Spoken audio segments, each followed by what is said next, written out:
Hey everybody, welcome back. Before I jump right in, I wanted to let you know about one little change this week. Some of you have asked me to split up my lessons into smaller chunks instead of covering the whole week with one lesson, so that's what I'm going to do. Today we'll explore some stuff about leaves, and I'll post a follow-up assignment with your leaves on Wednesday. So this week you're going to need your science notebook, a pencil and an eraser, and a ruler. You'll be using your leaf drawings from last week, but if you didn't do them yet or you just prefer to use real leaves, then you can totally go outside and get a couple of leaves. Please be sure not to use poison oak or stinging nettle, or watch out for things with thorns. Try to pick some leaf that's bigger than your finger, ideally the size of your hand. Okay, let's get started.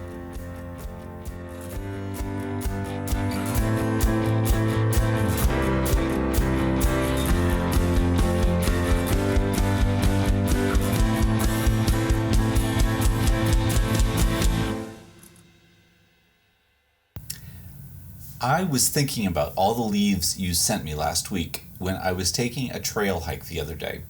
From what you sent me and what I was seeing, I started watching for different kinds of leaves, and I kept seeing different shapes. There were circle-shaped leaves and ovals. There's this one that's like a few triangles or maybe some sort of star. There were also some long, thin leaves.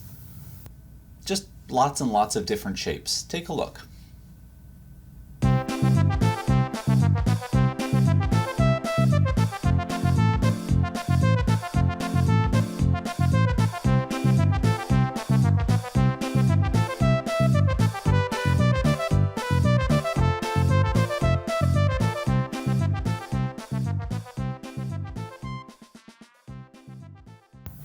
Do you remember back when we studied photosynthesis? We stuck all those carbon and hydrogen and oxygen ping pong balls together in the egg cartons, and we got sugar, and we learned that the plant used those sugars to build its body, to make flowers or trunks or seeds or fruits, all the things that the tree or plant needed to do. Well, leaves are the factories where all that photosynthesis happens. Leaves carry most of the chlorophyll that do the photosynthesizing for typical land plants. So why don't land plants all have enormous leaves? What's the downside? The more leaf you have, the more chlorophyll, so the more sugar, right? It seems like every land plant would want the biggest leaf possible. But in real life, leaves are very different, and some are very small, and some are very large. And to be honest, they're kind of hard to describe. If I said a leaf, I might mean a big long one from a palm tree, or I might mean a pine needle, or I might mean a blade of grass. Let me show you what I mean. First, open to a fresh page in your journal. Don't give it a title yet, we'll do that later. Okay, I'm going to describe a leaf to you. You draw as I go. Since this is a drawing, you may erase if you need to. Start by drawing an almost circle that's about half the width of your paper. It's just the tiniest bit wider than it is tall, so I guess technically it's an ellipse or an oval, but just barely. Once you have the oval, put a little notch in the bottom of it, like an upside down U. Like, imagine something took a smooth, tiny bite out of the bottom of the leaf, only about as deep as your finger is wide. It's about 1/10 of the diameter of the whole leaf.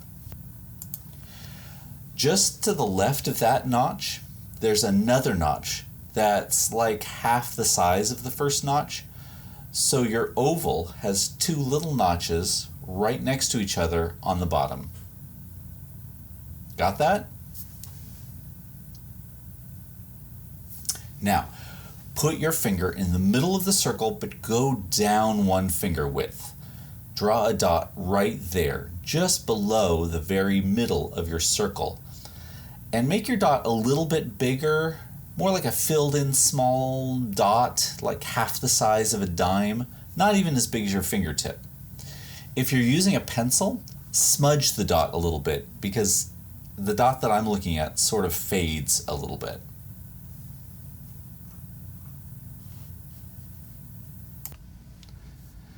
Okay, don't do anything for a second, just listen. You're going to be drawing some lines from that dot you just made toward the edges of the circle.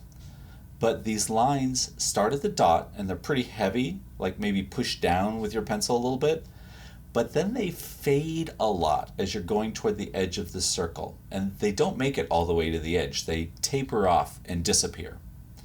Okay, draw these lines. There are about 10 total lines coming from that center dot, pretty evenly spaced around the dot, like the spokes of a bicycle wheel.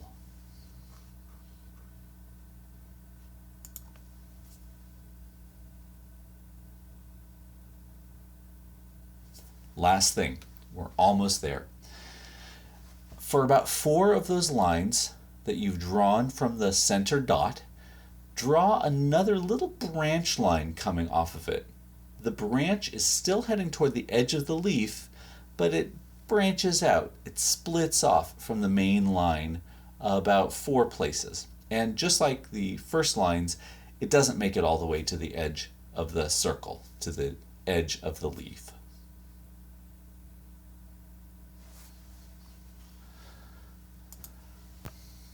Okay, did you follow all the directions? If not, rewind now, go back and listen to the directions again and try to draw everything. Here comes the leaf in 3, 2, 1. Here's the leaf I was trying to describe. Does your drawing look like this leaf? If it doesn't, that's okay. If it looks even a little like this one, then that's awesome. So this week we're going to talk about all the ways leaves can be different from each other. And to start us out, I've posted an assignment to Google Classroom with several pictures of leaves. For today, I'd like you to look at those leaves and try to think of adjectives to describe them. What is their shape? What features or characteristics do they have? What stands out to you? Later this week, we're going to come back together and talk about some of the words botanists use to describe leaves. But for today, I want you to put those descriptions into your own words. So take a look at your Google Classroom assignment. Try to describe those leaves in the document as briefly as possible with single adjectives if you can. And then we'll come back together in a couple of days and see what you've got. Thanks very much for your attention. I'll see you in a couple of days.